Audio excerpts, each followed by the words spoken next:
non dobina kay Tiko nga buwan kalon siminani kwa balik ko tisu na iwal nila ang kakenga no mo itabi na bang bauta no na itabi na kalon na takamana whatever problem, financial problem or maybe sickness of any kind, because miracle do happen. Na MaiTV studio may turaki au bakambula for non-itaw kay speakers. I would like to take this time to welcome you in the mighty name of Jesus Christ our Lord, wherever you're joining us from your home or from your comfort of your living room or from your car or from the apps of your mobile phone or from your office. I would like to take this time to thank you for joining us this morning. As usual, before we go to the proper prayers proper, we will pray for the government, for the nation and the church. But before that, I'd like to take this time to welcome the senior pastor that has joined us this morning and giving their time to come and pray for the request this morning. I also would like to take this time to make a special welcome for Talangase Tiko who's joining us today, this morning. I welcome the life of Talangase Taufa, Talangase Tiko, and Talangase Colati. But before we go to the three subjects that we're going to pray about, I'd like to invite Dr. Tiko to share with us a bit on coronavirus. He's a doctor by profession and works in the World Health Organization. Talangase Tiko. Praise the Lord. Thank you so much, Senior Pastor Matakasa. Greeting to our viewers and thank you for tuning in into these miracles to happen. I would also like to acknowledge MaiTV for giving the opportunity to explain a bit on coronavirus or COVID-19 that is currently on outbreak throughout the globe. As you know, social media and all the other media outlets is broadcasting or sharing the news about COVID-19. And the message is sure that at the moment there is no current cure for COVID-19. There is no vaccine available for COVID-19. And so there is no cure at the moment. The only thing you can control the spread of COVID-19 or coronavirus subtype of COVID-19 is by doing preventative measures. Number one preventative measure will be you should wash your hands regularly with alcohol-based hand gel. You can use soap and water if you're at home, and also cover your mouth when you cough or sneeze. Use handkerchief or tissue, or you can use your arm to avoid the spread. As all of us are aware through the media that the spreading of COVID-19 is from person to person through the droplet that is coughed out or sneezed out. So as we sneeze out, the droplet touch any surface, the virus can be viable there or alive there for a few minutes to hours, and that can cause the spread. So when you touch the surface or when you shake hands or when you touch anything, remember to wash with alcohol-based hand rub. The other one is to keep distance, at least 1 to 3 meters apart from a person that is having influenza-like symptoms, like cough or fever. Please keep a distance. If you are in overcrowding home, avoid staying in overcrowding places. Another thing that is common amongst Fijians, or Itauke for that matter, is the sharing of cups or mbilo during grog sessions, or even in what the young adults are doing now, smack juice. So it is highly advisable for us to stop doing that. Avoid sharing of cups, not only eating utensils, but also over grog bowls. So it's a good time for you contemplating to quit. You can quit now. Maybe God allowed this COVID-19 to come so that we can control the amount of grog sessions that we're having in our countries, and also if you're listening from international shows. The last one is, of course, contact your nearest health centers if you are sick or if you need further advice. So at the moment, key points: there's no cure for COVID-19, there is no vaccine, but you can prevent the spread by doing those basic hygiene that I've just explained. And stay safe, and God bless you all.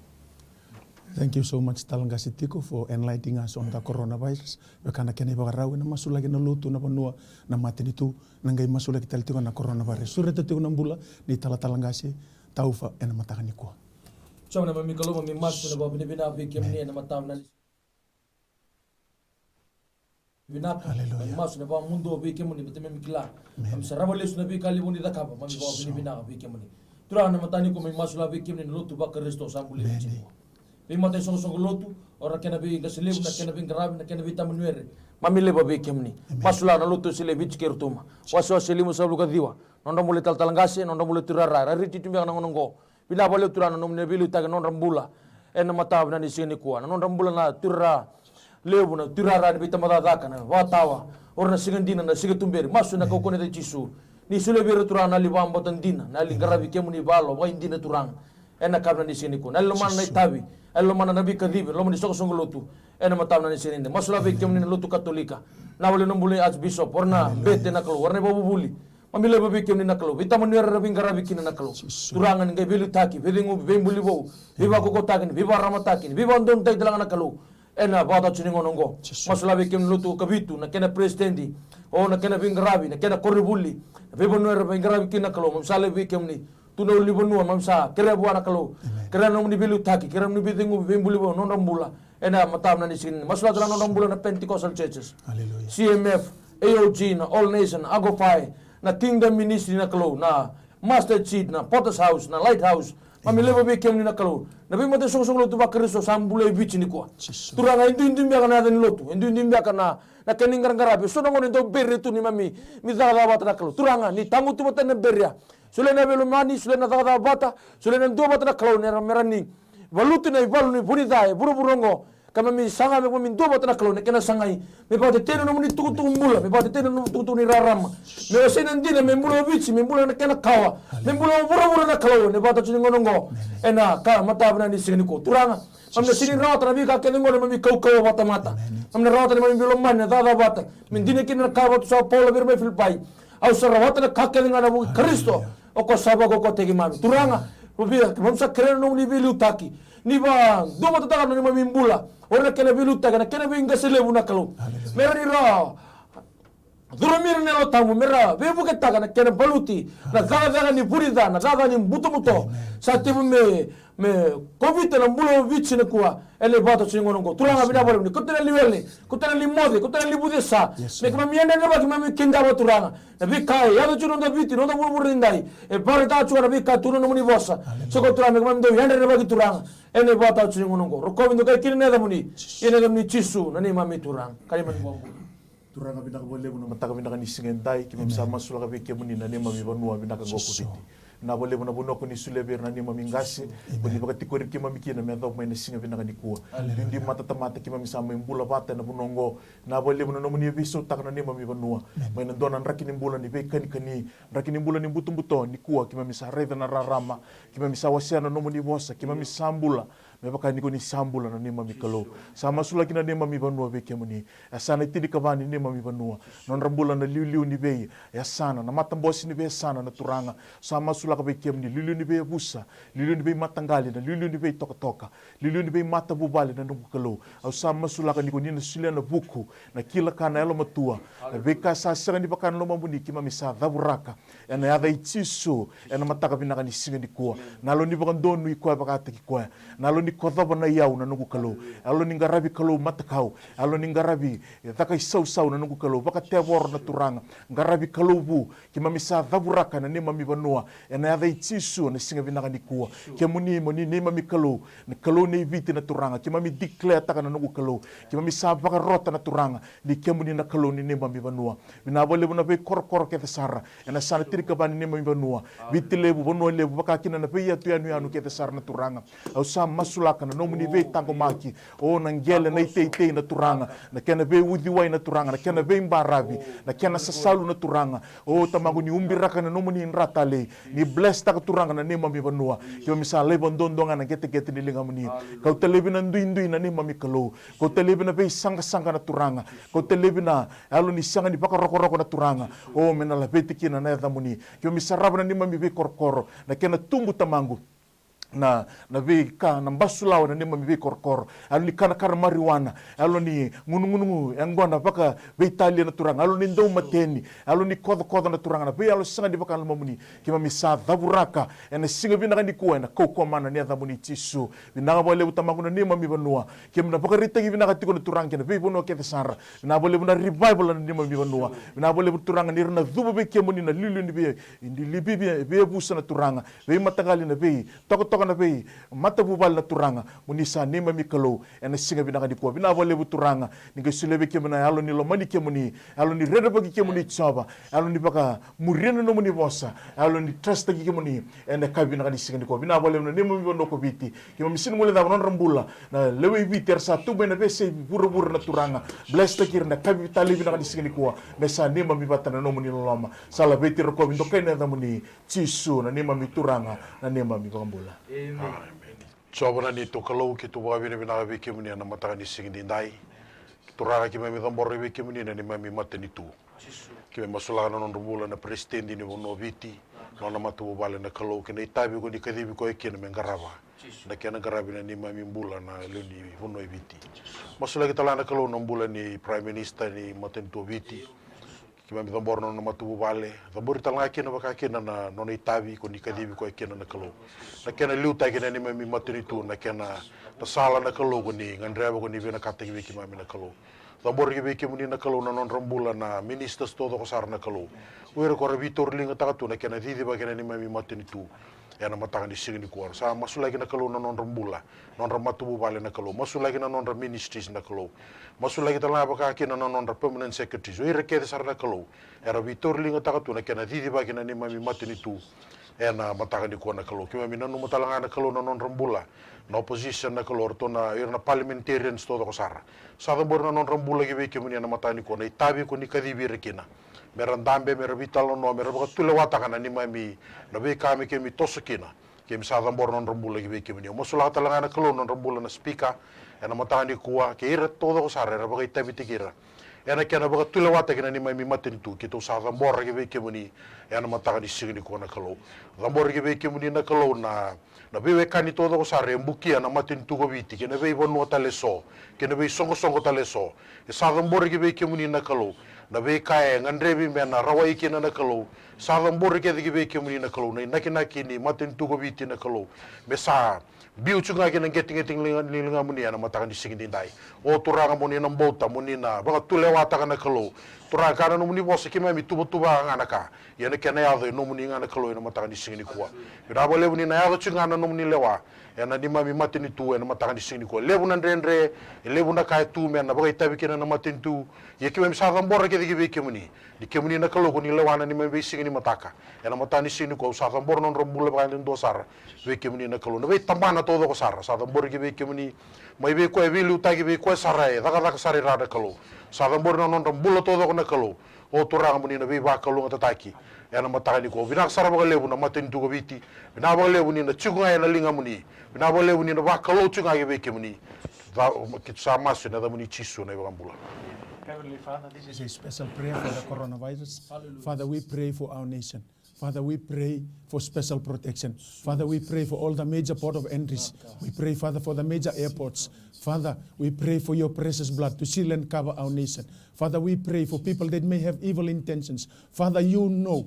Father, we commit the nation unto thee. Father, that your eyes will be upon us, your ears will be upon us, Father, and your soul will be upon us. Thank you, Father, for the protection. Thank you that you will protect all the nation, Father.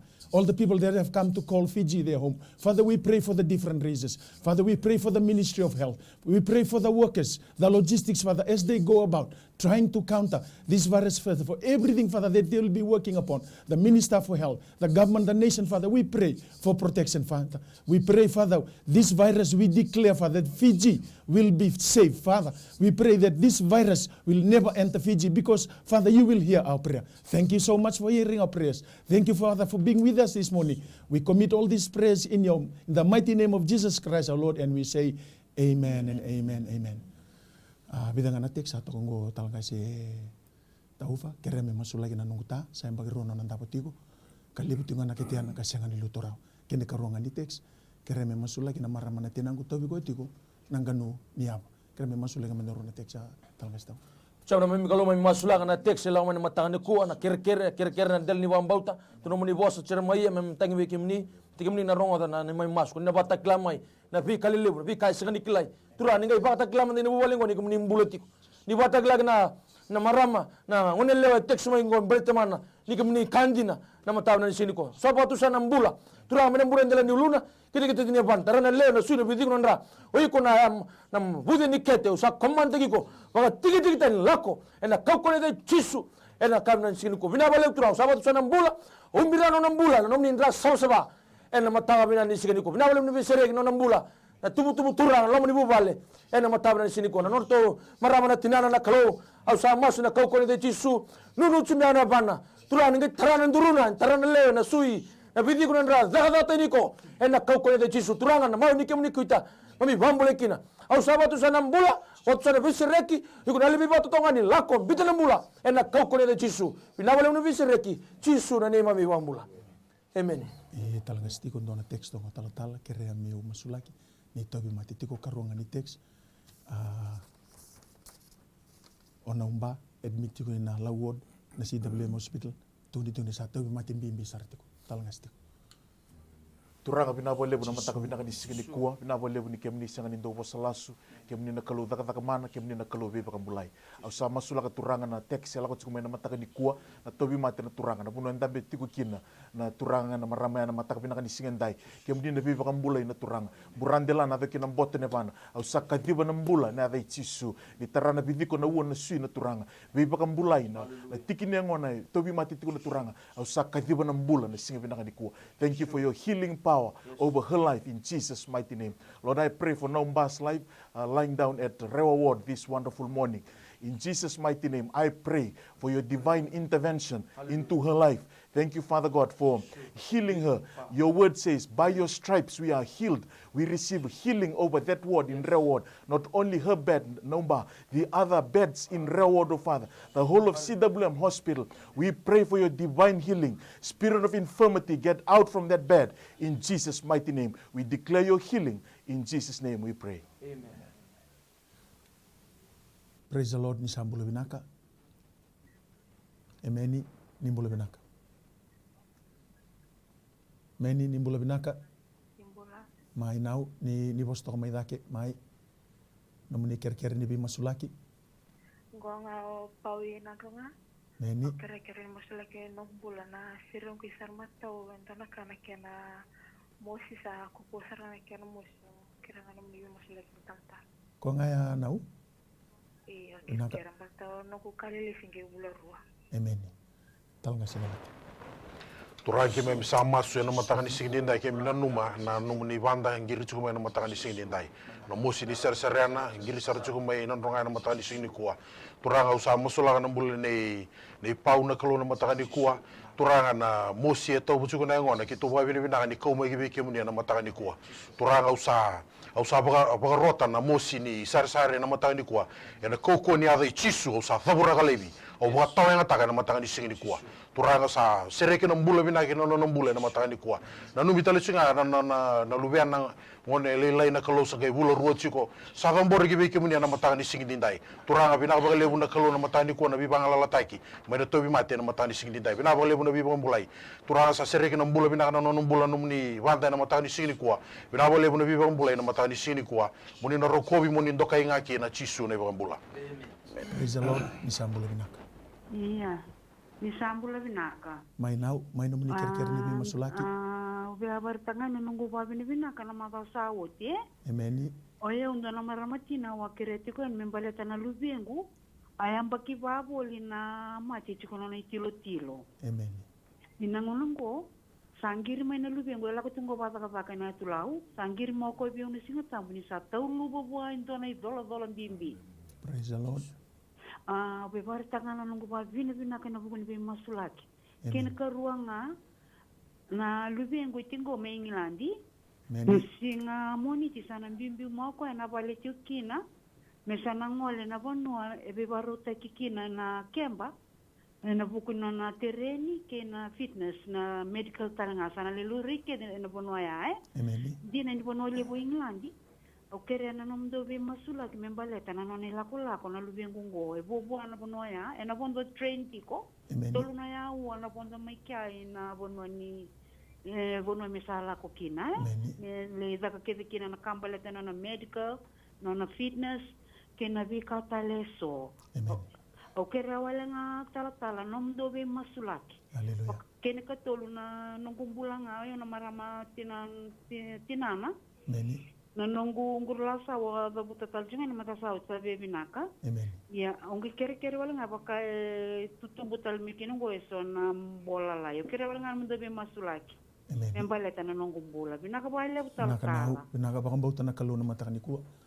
Chona mi kalau mamitada kana ba bina kana ba mundo na ba moli ve kemuni bina boleh ni bambulai bina boleh ni sereki bina boleh ni tada mana na kalau mbuana marama na mbeleta na lubena ni sa takali na tomi mate mami ba bina ve kemuni bete e sanga ni mami kaukoa me kauko ve kimam me kina da muninga na ba bina ga ve kemuni bina boleh tura na ve sereki bina boleh ni ndoro masu e na mata bina ni singin indai tura mami sa moro ve kemuni na karuni kere mbeleta na lubena abaro chun RFL kena medical board ma Englandi durang na kau kone de chisu ninge bi baro tak ni bilu tagi tarano nambula na ba tulo na ba nanu kore na bi tauri na kalau na medical board orna check te ko na RFL turang na wale na numni feiba ni na umbira no nambula ena numni rasa suba salabat ki ko turang mere ne klau ko ni kemni mbula chiko ni turo bi chiko ya ena bi singa no nambula etale na buno da jokina ko ni rafiti ko tu ena matawla ni sendai mosla tala nambula ni norto na boleh turun tutumu cuma na bana au sa komanta kana elo ni pipa totongan nyali tabi mate bitu nambula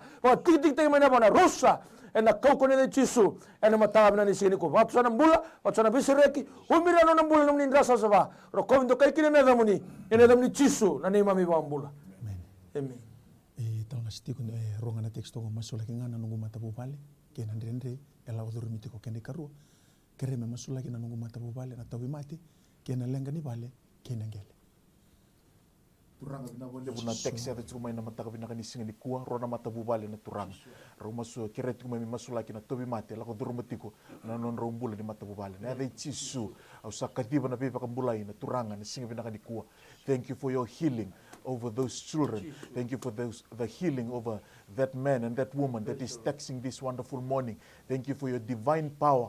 By your stripes we are healed. Lord Jesus, we declare your healing into those two families. We also pray for the land arrangement that is currently ongoing in the second text, oh Father, this morning. Lord, we pray for your divine intervention this wonderful morning. Ningai bibaka luta kina singata lebir na nikua na kena proses ke sar turangan ni ko ta kiningel na nugu kalo na mbula baka mata bubalo sa masula ka peke muni singa bina ka nikua na be karto na bekina na be karto ngan reva kemuni na taka na level ni norto bambauta au sakadiba turanga na buku sakadiba na kilaka au sakadiba na turanga na nomuni taka mana kena paperwork na lawyer na involve kina na turanga na transaction daka mai na banki na turanga na title na nugu kalo kito san dabi na siminar ko na baka bina kataka ni kemuni na takaba mbatu kemuni rawata na kake nga kito la beta rokoba ntokane da muni sisu na ibambula amen talanga se dola tindo na teksto ngo kereme masula kina mate mi malu mutiko na nungutu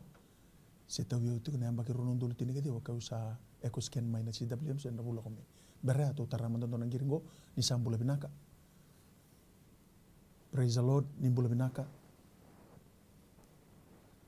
Emeni ni sambula binaka. Meni mai ratu kira-kira ni bostonga mai bakalele dake.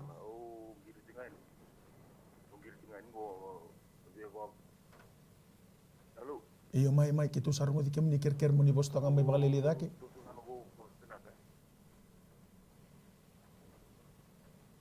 Mai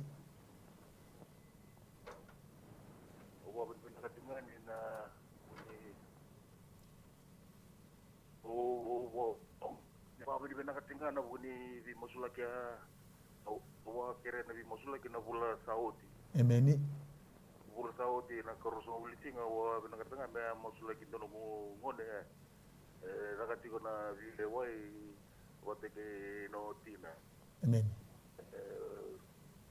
Ya mai nano sa mai tala di nakisi sa amboko nakisi ya. Hallelujah. Oh bena katinga wa bena katinga kina na di masula kia wa bena katinga na talaga ni kalau. Amen. Na kisia sama itala di nanoa. Hallelujah. Nampo kuna kisia. Amen. Amen. So kena keronga o mosula tingana tumi kata ni mosula ki kona ndono muan tala di Australia. Amen. Maru tingana na bola bote kali di dia bawa di Australia. Kira tingana kena di mosula ki kona muan di tengah di Australia na ngono. Amen. Iro na ka kena kona kalau nang do bola. Amen. Kuangaya?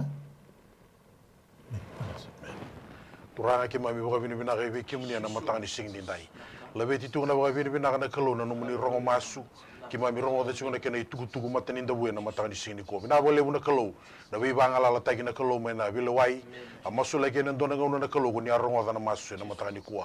Bina bole buna kalau numuni tamata kuni sabanga la taka na matanga ni sing ni dai. Ki mem sabo sa bina kategi ki muni ngana kalau ni kuni kalau ndo da mana. Ya na matanga ni sing ni ko. Ki mena numu talanga na kalau no dorbo Tiko boleh ni ngomong Australia na kalau na matanga ni sing ni dai. Turanga seni kilana raki ni bonua na kalau e bulangi kina. Ye kemba bini bina na kalau ni kuni satu kuna sana kedanga. Kem sa masu kem mikira na kalau ni bi tawani. No ni bi marroi na kalau na matanga ni sing ni kuwa. Ni kuni na sotaba na lenga ni kuni sotaba na kalau na ngona. E na bile de ke kina nambule na matanga ni sing ni dai. Bina boleh ni kuni na sombura chuna baka dengo na matu bale na kalau. Mera kilana kalau ni se kem ni na kalau kuni tiko na sana kedanga. Bina boleh no ni loloma bina boleh na matanga ni kuwa. Muni rokobi kondo kai chisu na ibambula. Amen. Sambulu binaka. Hello. Amen. Nimbulu binaka. Hello. My now. Praise the Lord. Hello. Iyo. Iya nimbulu binaka. Nimbulu binaka now my. Au wapi binaka tiko na matangani ko, wapi binaka tak tiko berto na tala. Amen. Au kerkereti kondero ni o masula kina matangani ko na tango mareta. Amen. Au ngai rive tunga na rona singa sau tini baka indo na lampe tiko na sutungu matau. Amen. Sakere tunga na tobi no tobi bu kena tala membo na mena masian matangani ko. Amen. Kuangaya now? Iyo ko ngaya. Nambe na bang bauta na matangani ko binaka. Tangkas Taufa. Coba nami kalau sama sulang nam boleh mareta ya nama tahu nanti sini ko. Turang kami nam buran dalam uluna kita kita tidak pana. Nikila na lambe cukup. Na sudu na kalau au sabang roto iko na lam ta songo na kau kone de chisu. Na lebih batu tongani spirit of infirmity na sibi yalo na dala na yalo maimbul na yalo mayele sabang roti ko lako tani kina buka nga mayeli na kau kone de chisu na matani ko. Sa umbira na bulan ni nau. Mareta na matani ko. Mana buran dalam uluna kita tidak pana. Umbira kana nom ni rasa sofa. Au sabat sana bula, au sana bisireki, au sana bibalal tag, mesti kami nak kalau kau ni lawan kami ran bula, kami rawal lebu, nama tab nasi sini ko. Bina boleh turun nak ingir telah mana maramango, enu bapa bina tu kami ni, nabi kalau ni tak apa, enu ran bula, rokam tu kai kena nada muni, enu ni cisu, nani mami wan bula. Amen.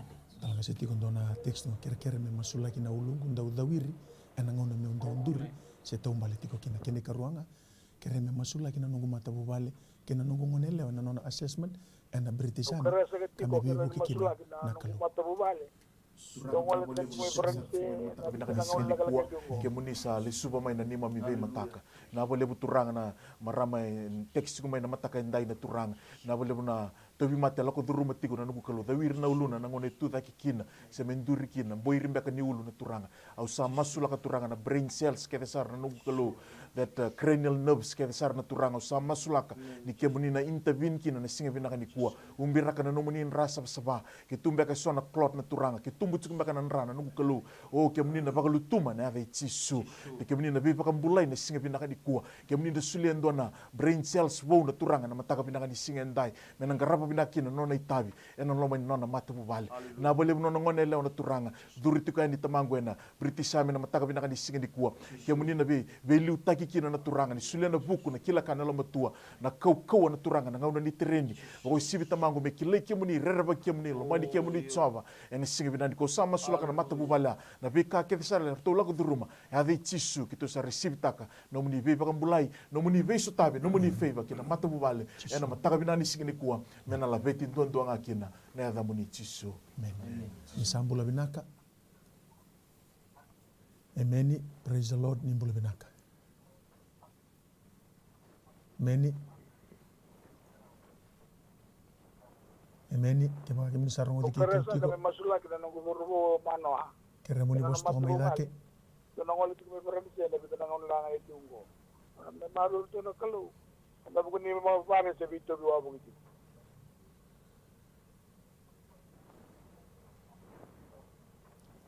kasi biu kere me masulega mande rona text yung no masulega na marama tinangu e wana isani mau e mustiko kene karuanga oranandi e durtiko e sanga ni baka sudurau kere me masulega rona kere. Haleluya, turanga chisu kimemori. Ave kemuni na kalo rona marama e ro text ki tsumengo na kalo. Do e mosi ko na wana maui na kalo na mataka singi dindai. Ke bisa tambor ke kemuni na kalo ni ndoni be mbuli na mataka singi dindai. Turanga kemuni na kalo ko ni ambuli na marama ngo ko ni kila. Na tuba ni masela ni avana na vidiko na lewe na rana kalo. Turanga na mataka singi dindai ki tu sabo ka rota na ko ni ada chisu na mataka singi ni kwa. Mera tuba ndonu tale na kalo na mataka singi ni kwa. Turanga na bunu era sabe lulunga mai na kalo na mataka singi dindai. Di kuni na baka todo ko taka na avana na mataka singi ni kwa. O turanga bina ba lewu na mbula bina ka ki tu sa tu sangata na mate to bu tsukuna bana na kalo na mataka ni kuwa turanga zabura gele bina wako tu ni mate na mataka ni kuwa na da chisu turanga sa sereki wana mbula binaka ki na numni marama go na mataka ni singi ndai na numi talanga na kalo na marama e duru tsukuna vale mbula ni baka sudu na kalo e sotawa tsuka sona ndre na kalo na mataka ni singi ndai e baka bina na kalo ni kauma ibe kimuni na kalo ni ndoni be mbula na mataka ni singi ndai turanga sa ki tu zambor na mbula ibe kimuni turanga ni swiso tabe na mataka ni singi ndai na kai ndre na kalo ra gi ke muni na matani kuwa sani to masu na kalo muni na sombuta tsiko na baka dengu no mbula turanga me na na kalo me na baka dere ke muni na kalo na matani kuwa ni na lago bina na baka su na matani singi ndai turanga bina baka lebu ni kuni na takoso na matani singi kuwa bina baka lebu sar na kalo na bisu tabi bina baka lebu na kalo na bi baka mama na tagi na matani kuwa muni na rokobi kan dokai chisu na baka mbula haleluya nimbula binaka praise the lord nimbula binaka Emeni ni sambula binaka. Emeni nimbula binaka. Nimbula. Ni vostoka maidake. Nimbula binaka. Nimbula. Nimbula binaka. Nimbula. Ngonga ira keraki. Ngonga ira keraki. Ngonga ira keraki. Nimbula. Talaga stau fandona rona text. Yo kerketina bitumdo na tulangane tautala. Da wuli sa. Ngani ndongana nungu lono sanga. Kene karonga nungu dorobo. Phase 1 na British Army. Mebe tango makina kalo. Masulega mandanga rona text. Turang sa masulaga na text la tsumi matani ko. Nangon ya lewa ya malbolu buchu na kanibuli. Batana libu desa kene sindi warong. Usa tangu tuwatan na libu desa. Na li talin renre. Na li bebelew. Na li ndonto ka rusa.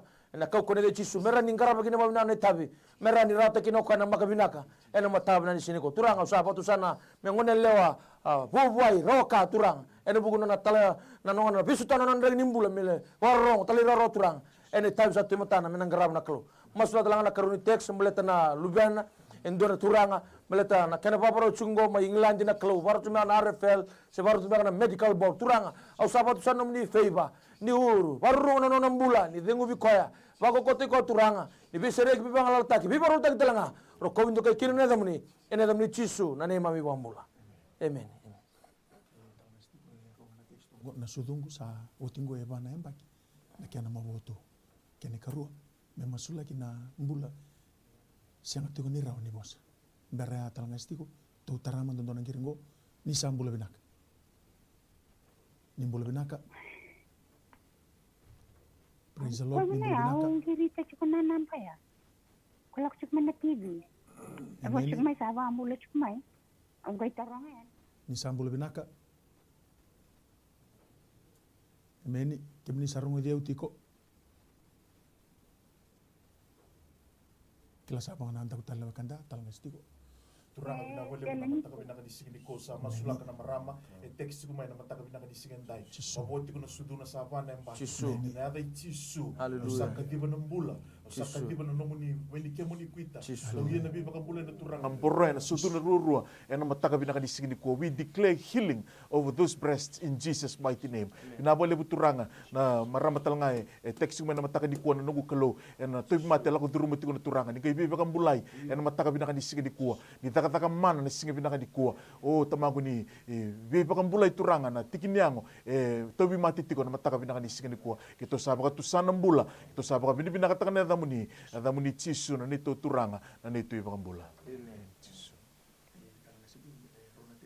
na lubengu ebude Tiko na ebana o Luisa eragiraki mataya kene karo nungu anti oti go lima sanga kapitu na embaki siang ni regi rautu na wekana Australia. Na wekana Australia embassy e baka ndendre takati ko nanona lako. Kila rendur me ngom sa embaki lima sanga kapitu me nona sa sanga chiku e baka ndendre takiti ko nona lako. Anti oti kerenga me masula ki tamas. Haleluya, kem ni saka choba na ni mem kalau, sa mori we kem ni no ni ngone leo na kalau, bude chuko na bana na kalau na matanga ni singin dindai. Turanga ki tu sa borno no buli we kem ni. Turanga na bude tumbu chuko yang ngona na kalau na matanga ni singin kuwa. Sa thabura kali be ba to yang atanga na ko ni adam ni chisu ya na matanga ni singin kuwa. Wakatu ni mate ko sa.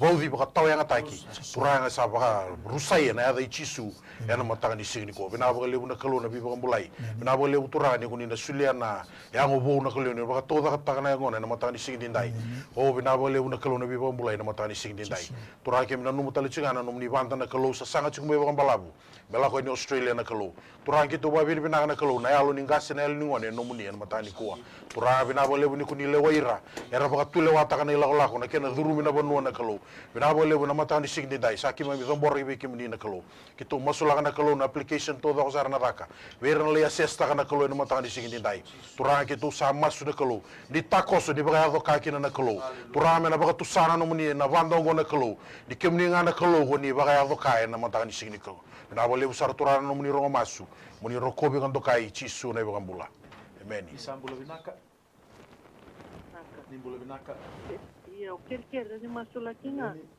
dona kasanga ni buto ya za ko rumah ni to mbai ni bulu makau meni mai na sa musula ki ba tolu kaya gamena no sanda mi tu kuna talenta sa tatal tu ni tumbai irke ni tumbul makau irsalak ke di tumba au sa ker saranga na zaka ni buto lamaza me yuwasa sa tak saranga sartana tu ngoni sang sando babu na kel ni lut taba mantua saranga na undonga na taru ndo ba bul makau chuma ibe kena masulak na yalo ni tamata zaka ba chukuna ito ya ibu kay ko na kalo tando vivala lo matak saranga ko nga na u iyo na vali Coba kalau mau masuk kana gile lagu cuma matanya ko na kere baleta na norton bani bul makau turang nikla na vi kaya tu tiki na nikla ni raiza nalo zala nali bu nali vinga tina kalau nalo ni muto nali viva da ni turanga ko ya da kaba tiko au sa masula no no bulu turani tarana matne lona ni dengu bi ko ndona bula bo ni sule bi ko ndona rara ma bo me raiza na kaida kaba tiko ni sagal binaka sendi kili na za ni viva lolo mataki na kalau au sa baru sa tarana basuraka ena kau kone de chisu ena matawa na ni sini ko turanga au sa masula na bulu nau sule bi ko na ba demu me revi kem ni chunga e bota chuni monongo ni nabi boro taki ni na kambale tona bulu makau ra kana mbai na kalau turanga bina bale bumbira kana bula ni bubale ene no mindra so ni bi marro turanga ni bilu taki me alo chuna na mamuni me kakuni ya miliona tamata ro kobindo kai kine na damuni ene damni chisu na ne mami wambula Isambula binaka nimbula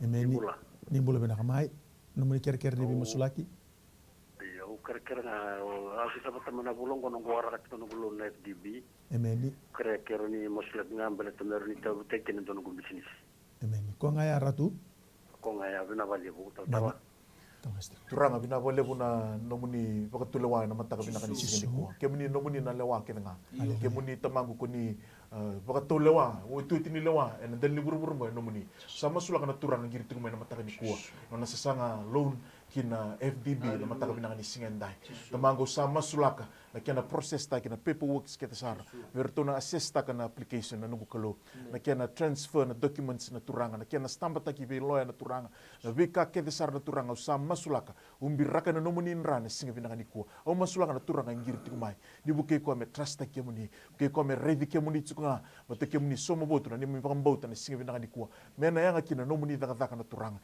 kito sa baka na mata kina tukuni alo ni na soli na low na turanga mena roko bindondo nga kina na damuni salaveti roko bindo kai na damuni chisu na ibambula amen tala sibi urona textongo Simeone ndabotiko tabi mate e kumbuna nanronga kene karunga mindua na nungu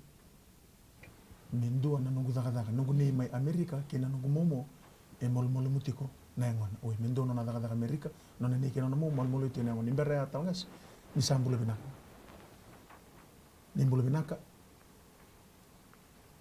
Emeni nimbolo binaka. Sabang nanda utal na kanta talgas sama sulit mendangan naruna teksta. Haleluya. Coba nani mami kalau kita wabi ni bina kata na kalau na numni tamata teksi umay ngona kalau na tobi mate tobi ko echuga na matani singin dai. Turanga na matani singin dai kita sama suta na numni rana kalau muni na umbia teka bumay ulu na mat sarang ngeti ni aban. Na matani singin dai. Na wakatu ni mate tobi ko echuga na matani kuwa au sa dabura kali bo baka tawa ngata na ko ni ada muni chisu na matani singin kuwa. Turanga bina bagale buna kalau kita sa sereka bwana mbula binaka. Na matani singin kuwa bina bagale buna kalau na numni mulai na matani singin dai. Numni tamata na kalau kire echuga na kalau mena dola ndona katumba mena rani rawati kini dona taka na matani singin dai ki me boga bina bina na kalau. Numni bosa na kalau ni kana kalau katumba ko ni don dola we singa nindo na so tara na matani singin dai. Turanga ni dola katumba na matani singin kuwa. Turana taka sa apply chukumbe kina se taka sa sanga chukina na matani singin kuwa sa masu na kalau. Ni sulia na yalo bina na kalau bi na bi dingo mai na tokin na taka. Turanga me rani sul na taka me rauna bingarabe lo mani bubale. Na matani singin dai. Bina bo lebu sarna kalau na numuni na beso tabi bina bo lebu na kalau na numuni na takoso non rombula numuni tamata na matani singin kuwa. Muni na rokobi muni ndokai ngaki na chisu ne bambula. Ni bola binaka. Iya, ni sambulu binaka. Mai ratu nomini ker ni be masulaki. Kere tsunga masulaki tsunga numbula mako tsunga levangu sa ulo tulu sin maporao. Emeni. Kere tsunga be masulaki. Sami takan no be masulaki tsunga turang letal tau. Meni. Ko ngaya? Karena kini kerunga masulaki satu mandan manderne abu. Tukini sonna kabi wa mabotagi sonna ya wal lomel bunua. Kere tsunga be masulaki lomel nungun. Talgas Taufa. Sama na kalau may masulakan ng giri laut sa matani ko mel na turang aya na mabuhat ko ya bana au sa masulakan na bana kalau iko na mabuha ni mamada ela kau ko na de chisu ke tumbe ka sona vosa muri to sona vosa mini to sona vekae vosa ta kina no nambulo sa dinruba au va sukale stale na kau ko na de chisu ena matab na sini ko vosa na mbula vosa na visereki vosa na viva ngalaltaki ena nomni ndasa sa umira no nambula na bana ena matab na sini ko kurudana na kere mele na vanua ke tumbe ka sona eba bala tumbe ka sona viva mabotaki ke tumbe ka sona na alo sini bakana mamuni ya bala chuna na viva toro da telemunua au sa masu na koko ne chisu turanga ni velu taki ni bimarro ni bitomaki umira na vanua ni ndrasa saba daburata ni alo zala na alma imbul mael maeli me lago boti titani mera ni yadu me mbula na vanua mbul na kera kawa mbul na kera bingarabi kera viva toro da taki eno matab na sini ko na ni ngero masu chisu na nema mi mula ni sambula binaka ni sambula binaka emeni ni sambula binaka praise the Lord mai now halo mai ratu halo iyo mai nomini ker ni bi masulaki di masulaki ngana nunggu ngaboa iyo meni mai na lungu na lingangu meni nevangu reme masula ina nukumbula ko ngaya iya reme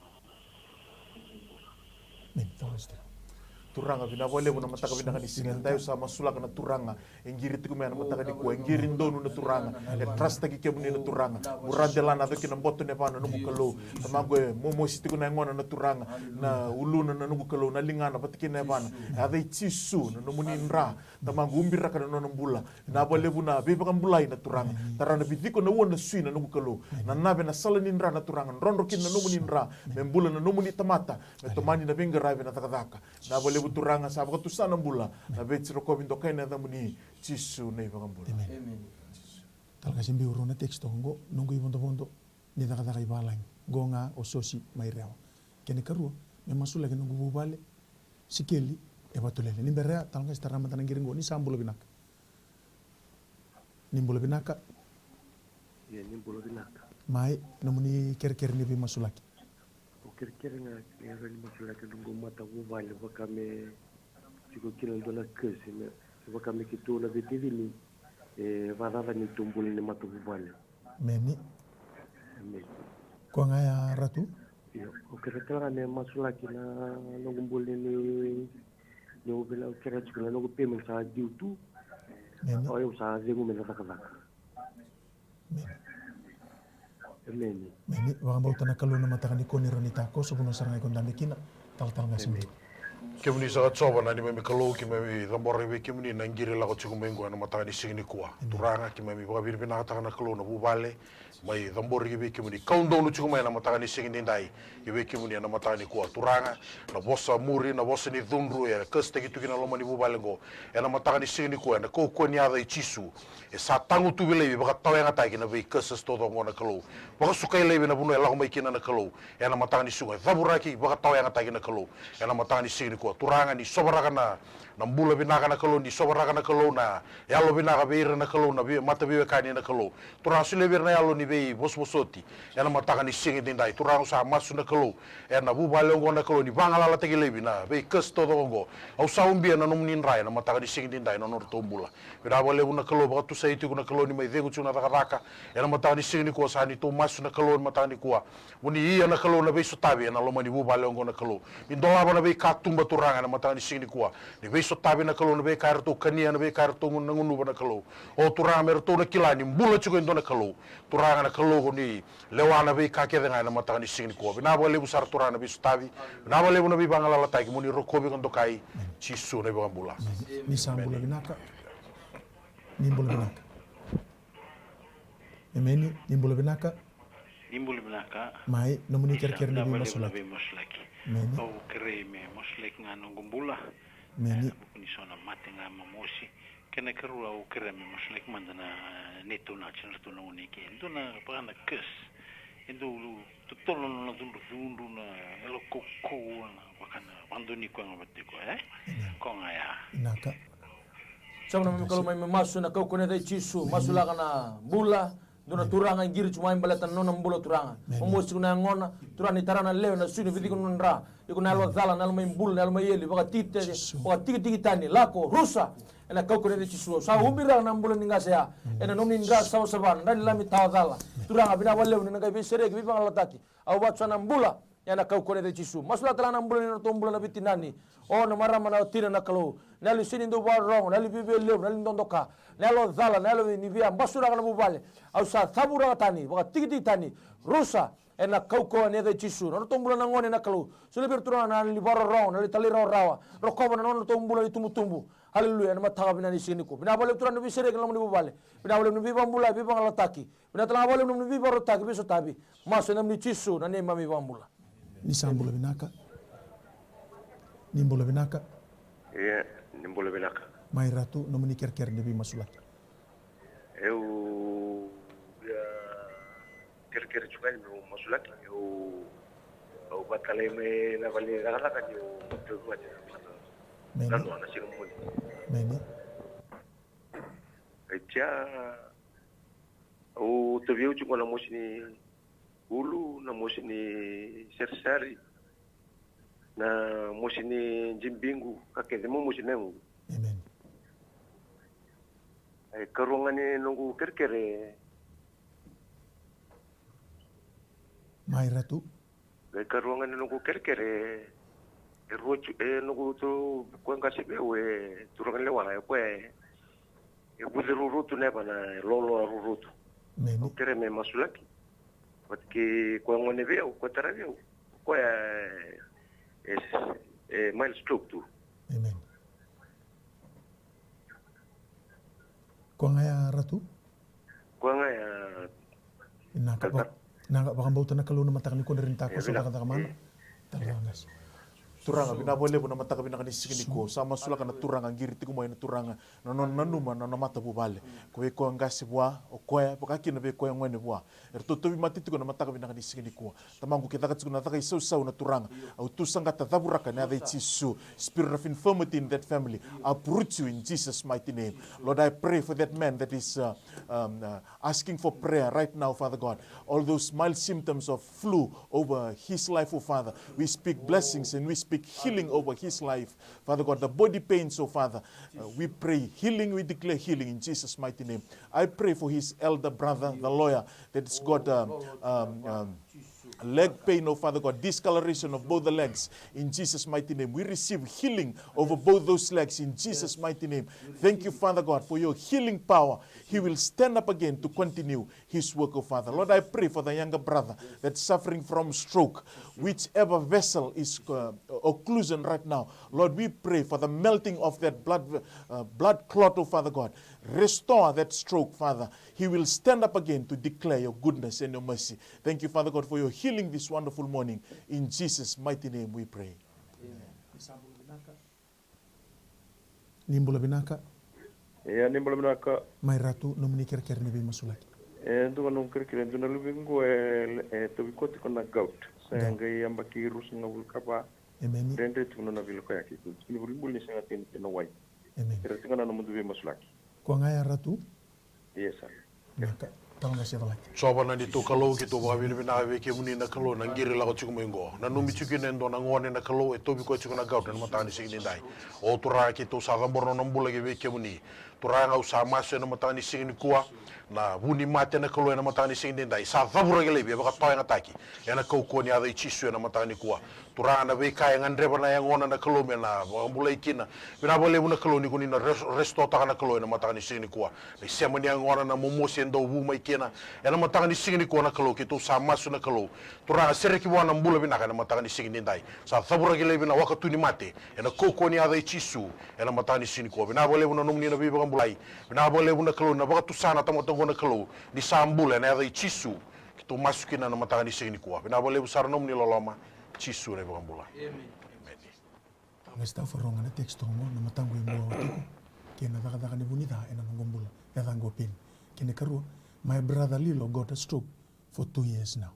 Kaya nga meron masula kiro na teksta. Tunang sama sula ng buli pin na matab na nising ni kuwa na vea mboa china matana au sa tara na masela na vessel na nono na side na kalo na kau kone de chisu au sa batu sana raivinaka va kau tatari turangan hal ni be beus na be kai vau tu na mbula na matana au sa varu satan na kau kone de chisu bina wale turani nanga tukuni al tawa peni na nomni visere na nambula na matab na sini ko mas batala na mbula ni brother Lilo na kalau stroke chu na kalau na kau kone de chisu bina wale turanga sabat sana mbula na visere kina bibang lataki na mau ni kemni kuta mami bambule kina kalau mena duroma na nambula turanga mena mbula dela ni luna tinan kita tenia bana na tarana leo na sunu bidik nandra me daga data ku ena mataga bina ni sini ko bina wale wat sana mbula na visere ki umira na nambula ena nomni ngasa saba ro kovindo kachua kina na damni ena damni chisu Amen.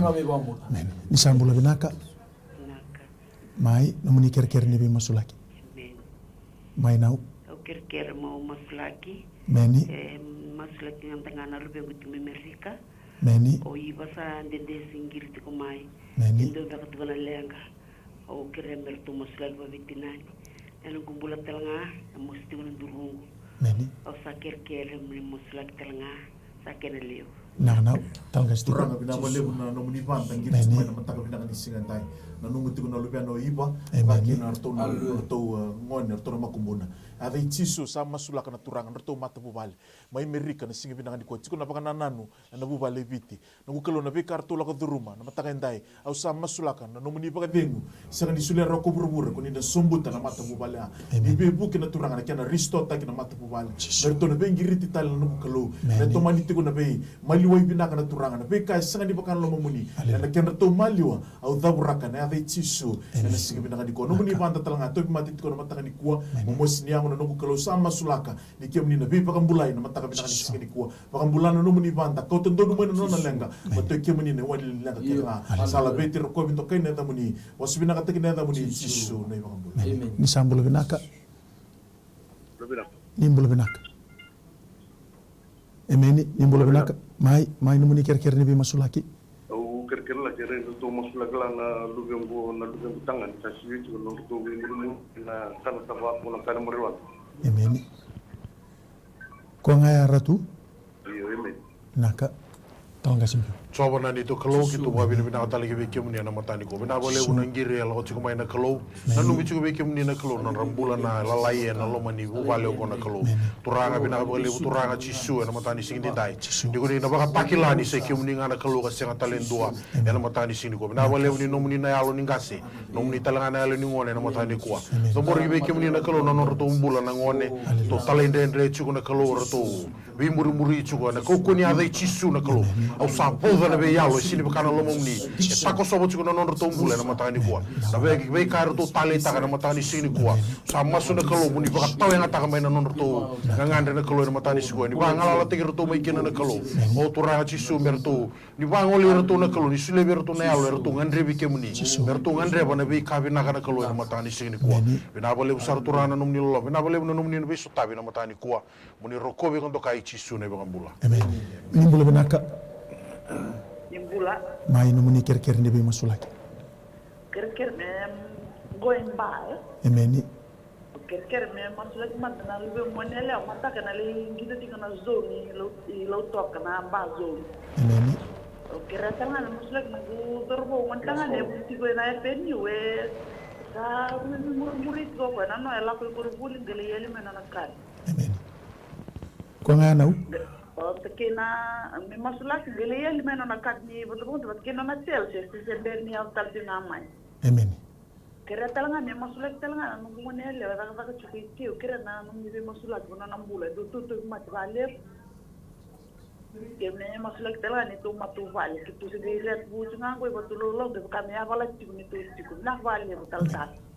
Turang sama sulang nanggir lang maimba na matang ni kuan na tangi bo tu na marama na to ali le bacer tu na ngone turang sama sulang na kau kone de cisu ndaro lubiana na ditun mataka na zone na de cisu mina wale na kau kawa na tiwo ti kwa na gitu ti kwa mena roko binga kin na tamuni na matam na sini ko masula tan ndaro lubiana ndaro bo uli chike fenu na libi muri na kalo na li talendrende na ndo kalo bi bele bo sa tabura tani o tiki taka na kau kone de cisu na wale tarana matina lona ngubi ko mbuli ko bo turang ela matanga na sini ko masula dalam na dumbra tendo na marang na lubena leo turanga da tiko na li toto bi mate na kalo au sa dabura na li bi boto tongani rusa ena kau kone de chisu boto sana mbula boto sana be sereki bi ba lata no mbula bi ba lata telanga mno da daka ena matanga na sini ko norto mo vale eba bole chuni tiko ato renchu na kalo turanga bina bole mendo na bole tu rekina beto revi kemuni ne se kemuni na salandina kena mbula ene bota chuni ngonongo na bole turanga no biso tabi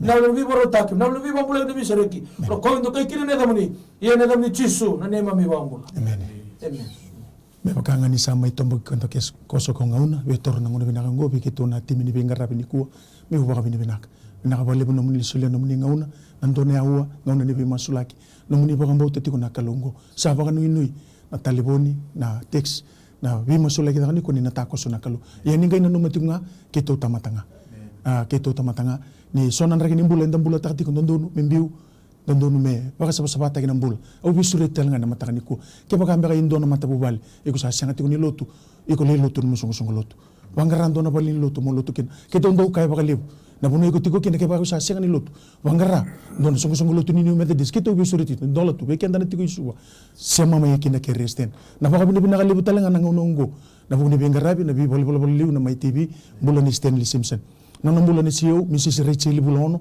wakina no tumbula na training mission team mbula ni bengarabi na returni bala le tiko na bi masula kina matakani ko serni ngola tabi no mbula ngasi lebu ni songo lotu tala ngasi atuna isa wasaya do bulawon toru tiko na ngonongo mbi boka bi nangatak na bugu ni bengarabi ni rani bango ya ninga na numutiko na keba sambula keba kasa sotabi na numunga ngandri text mai giri mai baka bi nangatak mai baleta na kaida kabana kaluna no mbula endo tale siama tiko mai ena roni tukuni ala ya ena bimbule ni mbule tiko na kalungo na mbule tiko na kalungo ndo taka ma lenga da tiko ngori ni ku sabaka mbule ngai na numunga mungai text mai giri mai toru talang nongo baka binu takan roto mbula na itala talangas to me bisi mati tiko na matakani ku mai na timi bingarabi mai MaiTV studio na matakani ku sa tiko na baka ni kalungata ni nganga tiko me da talangon ni kenda ibis tabi kina ni nganga tiko ena matakani singenda na nondo bina kay tiko nga buwana kalun similani ko bal ko tisu na iwalin lang kedenga no muy tabi na bang bauta no na itabi na kalun na taka mana whatever problem financial problem or maybe sickness of any kind because miracle do happen